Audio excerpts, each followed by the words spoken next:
So it is Sunday. I don't know if it's Sunday when you're watching this, but I wanted to share with you one of the practices or habits that I've gone into more recently. And it really allows me to then start my next week with a lot of sureness of what my desires are, sureness of what my accurate location is. So really what I'm feeling and how those feelings are impacting me, and also that sureness of how capable I am, like energetically, of pursuing certain things that I want to do.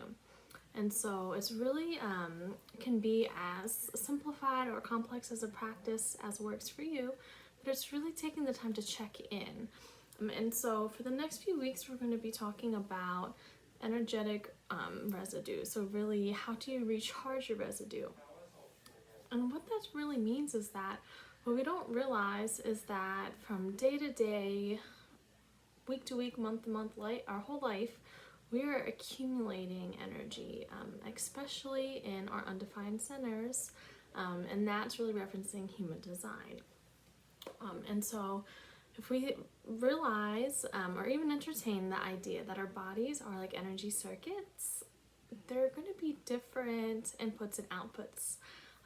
And so what can happen is we don't realize how much energy that we store, a lot of that residue that may not be ours. Or it could be ours, but it could be a type of energy that doesn't feel very good to be holding on to.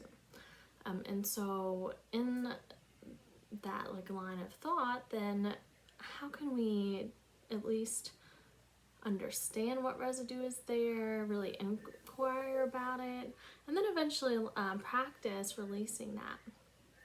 And so what I like to do on Sundays is really think about what my week has felt like, what points felt really expansive, where I felt like I was either having really genuine human connections, whether I was able to actualize a few of the goals that I had, whether any fun creative opportunities or like practices came up that I really felt like I was expressing myself. And those are essentially the things that usually have me feel very up. And then I will also think about what things felt like they were, to me, feel like the pulling down moments of like that extra weight of that residue really like having like a load feeling to it. So it's like having an extra bag you're carrying on your back all the time. And thinking of that analogy, what happens is after a while we don't realize we have the bag anymore. So then we're like, oh, there's another bag. Okay, we feel that for a little bit, and we acclimate to it, and then it's like, okay, I mean, I'm more tired, and I noticed that, but oh, it must just be something, a funk. Add another bag, and all of a sudden we have so much of a load we're carrying that's not ours to carry. Or we could at least take time off from carrying it, really be able to identify what's in that bag, sort it out, have it be on, in a wardrobe or a closet somewhere, and then as it needs to come up or as it makes itself come up, cool, we know what it was because we put it over there for storage, so to speak.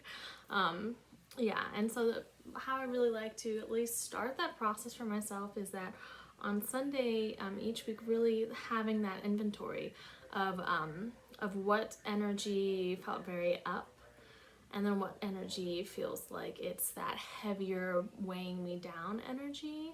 And in my experience, it's not so much that they cross each other out, but I think of how can that up energy, how can I leverage that, how can I intentionally invite in that energy, and when I have that energy, have that assist me in clearing out that residue that feels very heavy. And so for me, it's not so much that, oh, I had 6 ups and 5 downs, which means I had 1 more up, so now I'm totally fine. No, because that in many ways disempowers you from actually feeling the weight of the load you're carrying. And it is a very real thing. The energy that you're carrying from day to day and that accumulates is so very real, because the impact it has on you when you first experience it, the impact of carrying that around, all of those things have real manifestations in your body that can really either weaken your immune system or make you feel more irritable, make you feel less connected to others. and a slew of other things. This is not to be prescriptive of what that experience is like for you, but this is an invitation or a prompt to explore what that feels like for you.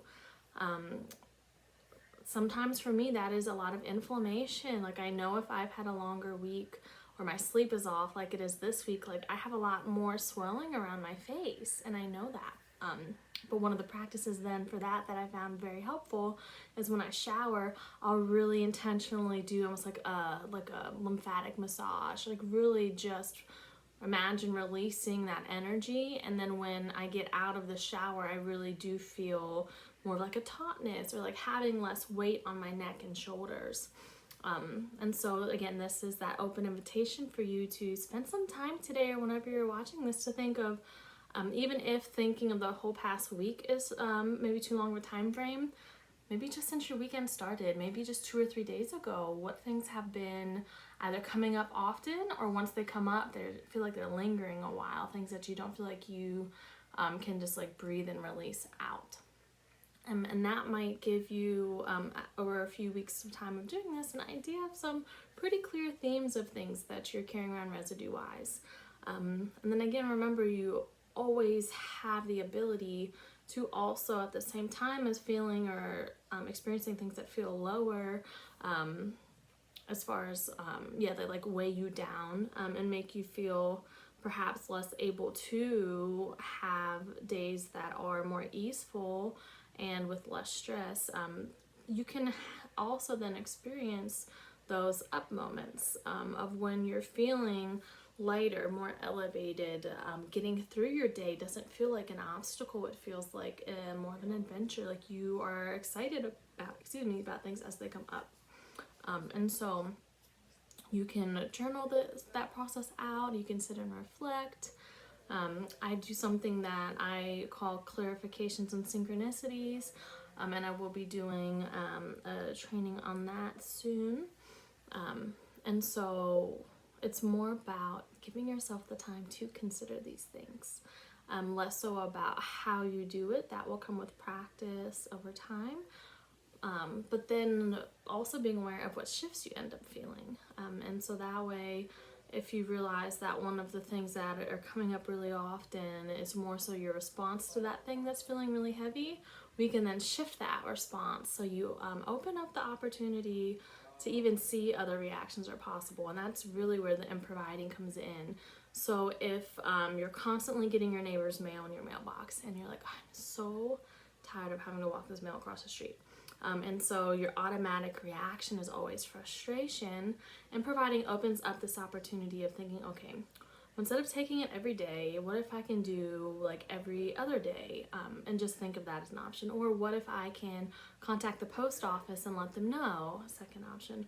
What if I actually go and speak to my neighbor to let them know this is happening, so then they have to contact the post office? You know, it at least starts that conversation of what else is possible. And then after that process and maybe trying a few of those things, other things will come up of those other opportunities. And so while that might seem like it's more alchemy oriented of like what the opportunities are, what's happening internally is that you're realizing that you have this broader range of reactions that you can do. So perhaps over the past 6 months of getting your neighbor's mail, you've gotten into this autopilot mode. You're adulting on autopilot, which is something I'm really passionate about talking about. But you then get sort of locked in. It's almost like you're playing Sims, and the coding behind the scenes is saying, okay, you see mail, that's not yours. Oop, hit A, and then frustration comes out. And so it's really about taking that ownership, that authority back. You have your own autonomy to sort of have the controller in that case. You're not being that avatar. And then what you can realize is, okay, frustration is my go-to. How can I just be like annoyed? You know, like maybe I look at emotions or reactions as a stair step.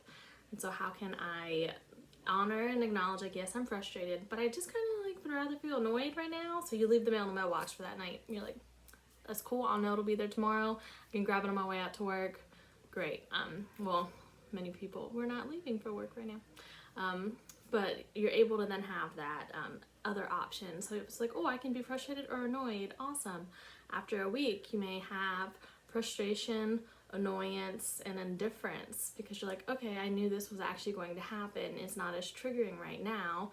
And so then you have 3 options. And then maybe after 2 or 3 weeks, you have 5 or 6 options. And some of them now, you're now realizing, oh wait, I haven't had my neighbor's mail for 2 days. So let me enjoy this little break of time that I've had. Because now you're able to have enough distance from the moment that's frustrating you, be able to see like, oh, it actually, at least right now, isn't every day. It's only twice a week now. So maybe my neighbor calling the post office is helping out some, you know, and you're able to then have that working relationship, or like that living relationship with that occurrence. And then now, you're able to have that other experience that's not just frustration and then feeling very inconvenienced by it. Now you're able to say, oh, well, you know what, I was able to take some actions, and now that has at least changed the frequency I'm dealing with this. So now that it's only once or twice a week, I actually feel totally capable of like handling that, because, oh, you know what, I have to take the trash can out tomorrow anyways, and it's closer to their mailbox, so I can actually take their mail on trash night, so that way they have it, you know, something like that. And so that was a longer example than I thought I was going to go through, but it's about that shift. So the first shift you might have experienced in that scenario was realizing that there's something you can do other than being frustrated, and giving yourself permission to not have to take that action right in that moment, but you've at least entertained something else is possible. And then over time, these other options come up. So then what happens with options? Choices. And so much of our feeling of being connected to our lives and feeling like there is less mundanity and more intentionality is choice. And so, yes, we're talking about mail and trash cans and walking into your neighbor, and those things don't feel magical, but they are things that happen in our lives. So how can we look at them with a more magical lens? Look at them as creators of our, at least the reality that we can choose on our end of the things we do have the choice behind, of like, how are we choosing now to approach this? And then it can lead to other things, you know, beyond mail, like, oh, okay, now I can actually see, oh, that community college down the street is offering this online course that I actually wanted to take.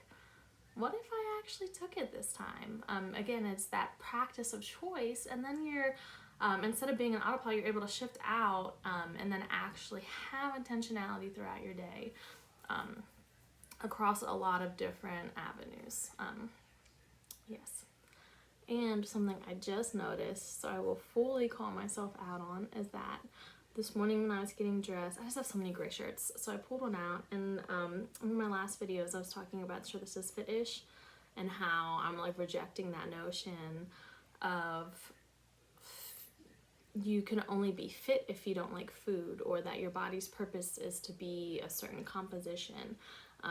And so then this shirt is a Hakuna Matata shirt, but I have stopped saying that phrase, because I now understand and know that it was very appropriated from Swahili, in that in the production of Lion King, no credit was given, none of the like royalties or income from it was then redistributed back out, and it actually, so this ties into a broader conversation I think it is so important to have, is that when I was starting and providing, I was thinking of and relating to improv as the Hakuna Matata of life. That's what I was thinking of, and how I was sharing people what improv felt like to me. And it essentially is like that there are no worries, or that you can navigate your worries.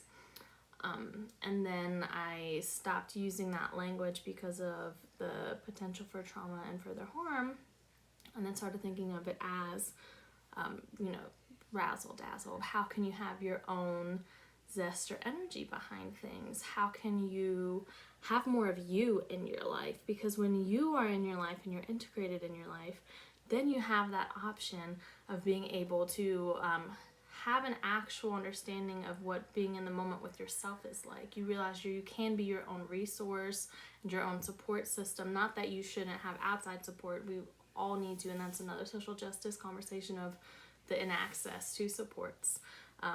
But being able to be your own first resource can really give you that insight on how you're doing, on what areas of life you could use that other support.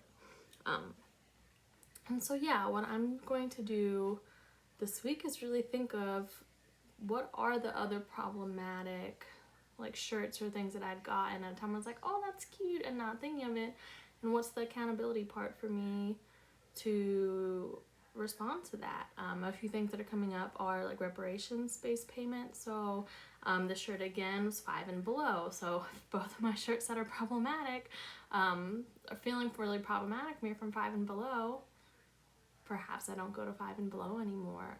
And then also, if each shirt was $5, how can I maybe donate $5 to an anti-diet or body positivity organization? And how can I donate $5 to a anti-racism and like social equity organization? And so thinking of that, and then also what's the most resourceful way of then getting rid of or repurposing this shirt? Is it a matter of like when it is on, you know, I'm only in my house, I'm not leaving my house right now, but calling myself out, having this be a conversation moment so other people can now have access to that information who may not have been aware of the issues. Yeah, and again, so like now what am I doing about it? So that is my invitation to self and to model out to other, especially white people, of the type of action that we need to be willing to take, and you know, call ourselves out, allow ourselves to be called out or called in, and then have that accountability then come from that. And that actually is improviding. Like it is me, like I walked myself through some options of what can happen. So I didn't stay with just A, which is like, oh fuck, I see now in this video that I'm wearing the shirt. Oh, do I hope no one says anything? No, I like A to C'd myself through. And I ask things like, if so, what else? So if I've done the initial action of buying the shirt, cool, it was several years ago, that doesn't really matter, I still have it now. So then what are some actions I can take? How can I build for my understanding of anti-racism and social justice instead of having to invent, you know, something that's unmerited about what I should do about it? I actually have at least an introductory understanding so I can build my actions based out of that. And then also like having my own back in the sense of saying like, I understand that I am potentially causing harm, and then how can I hold myself accountable? And in doing that, how can I have your back, anyone who's viewing this, to make sure that I am now like being held accountable and also modeling how to be accountable. So yeah, everything came up that needed to come up. So I believe a quick recap again was just 18 minutes ago, we were talking about using Sundays for intentions, like what's coming up. And so even with this, is like, it is still Sunday, my week's still happening, so now this is coming up. And so for me, this feels like that energy of like the prompt of something I can carry over into this upcoming week of how can I then take actions about the things that have come up.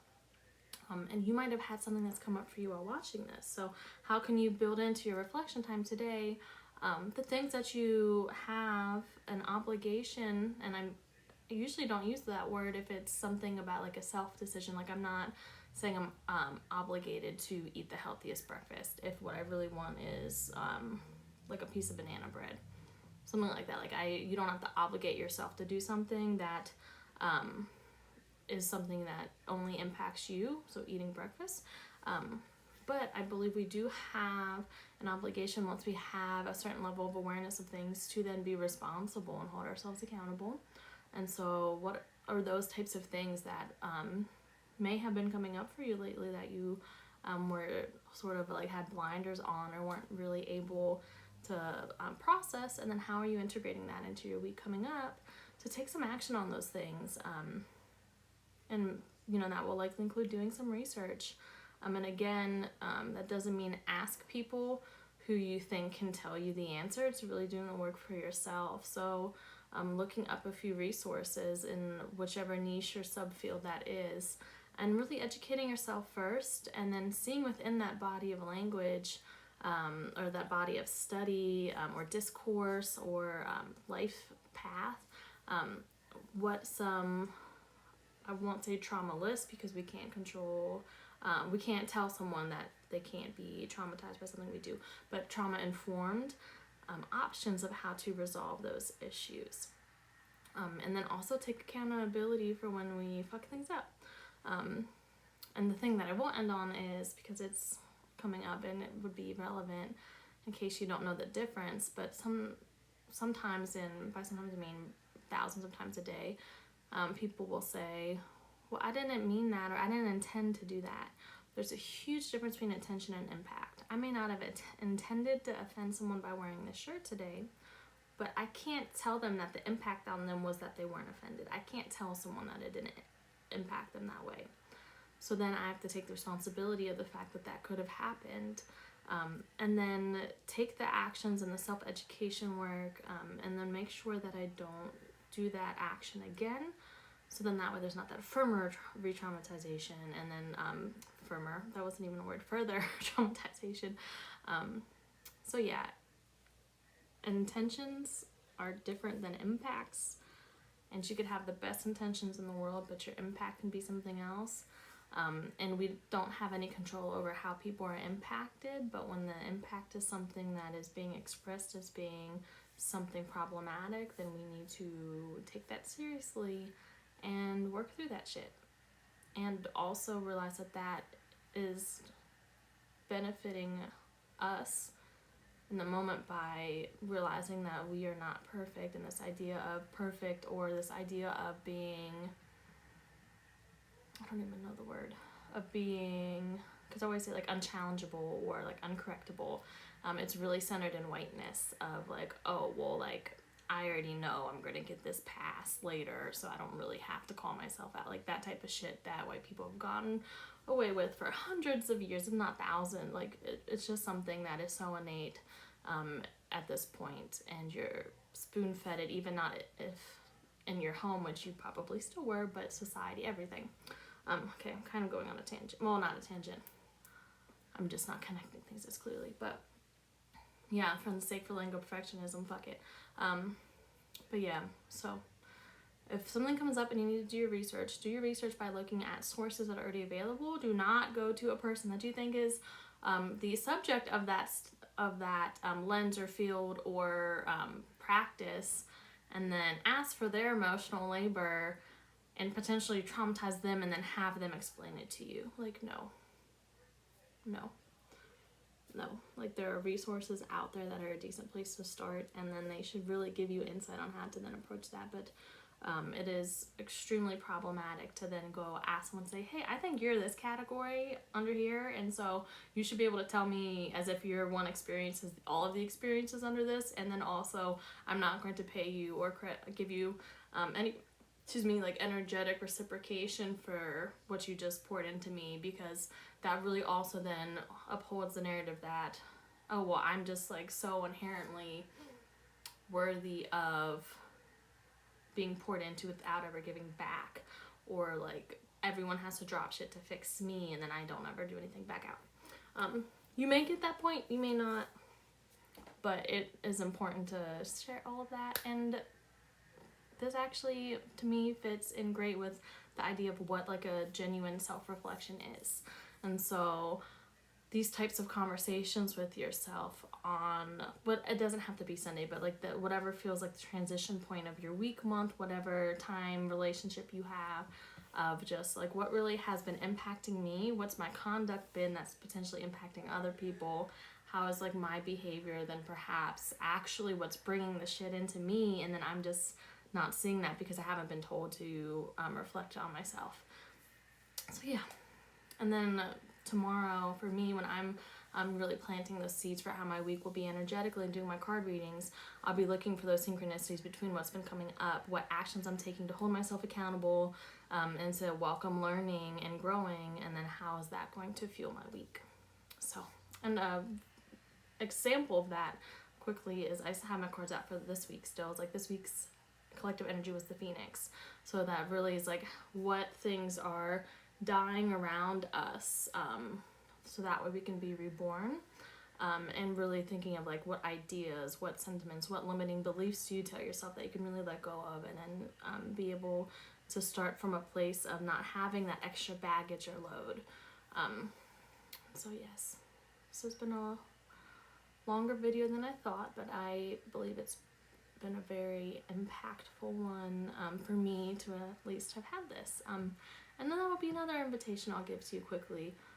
Entertain the idea of recording yourself while doing something like this, because there's something that's so earnest about seeing yourself, catching yourself in those things, and then it is so hard to not hold yourself accountable when you're the person looking back at you. Because like, even if this video was never seen by another person, I'm my own audience right now. And take that seriously. You know your experience more than anyone else. You're the expert of your own experience. So I'm yoga teacher, training mentor, Miss Felicia Friedman really elaborates on this idea of being a critical lover. So always striving to see the humanity in other people, so that love part. But being critical too, it's like, yes, because I see your humanity, I'm going to hold you accountable to seeing your own humanity and seeing the humanity in others, so that way you're not victimizing people, you're not traumatizing people. And if and when that happens, because we are human, it will happen, take that ownership back and see how harming others is harming yourself as well. So yeah, how can you be a critical lover? Firstly, to yourself, to get that practice of being a critical lover, and then carrying that out through the collective of who you're around. Okay, so now we have another minute. As you can tell, one thing, and I'll give myself grace on it, that I'm not great at is ending things.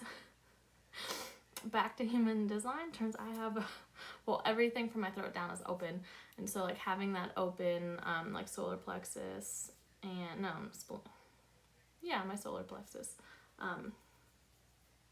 sacral, oh my gosh, the S's, I'm dyslexic, the open sacral and roots, like I have a hard time sometimes knowing when things are finished. But I think the ship has sailed, so thank you for tuning in. Hopefully it was helpful, but it doesn't have to be, to see me modeling out what that actual like self-reflection process is, and calling myself in to be accountable and not putting that pressure on someone else to call me in. And then also understanding that there'll be times where I have to be called in and called out, because there'll be something that I'm just have my blinders on and I'm not seeing. So thank you for tuning in. If you have questions about any of the improviding related things, let me know. But again, if it's something about some of your own potentially problematic practices that have come up, go ahead and Google those fields, see what information comes up, and then at least do some self-study first before looking outward for someone else to join in that process, to just, take that ownership first of how can you at least see what may be happening, and then you'll know how to better proceed at that point, depending on what the actual matter is that you're looking at. So I hope you have as nourishing and restful as of the rest of your day as possible, but again, we all have different access to those things. Sending you some easeful breaths if you'll receive those, and I will see you for our next check.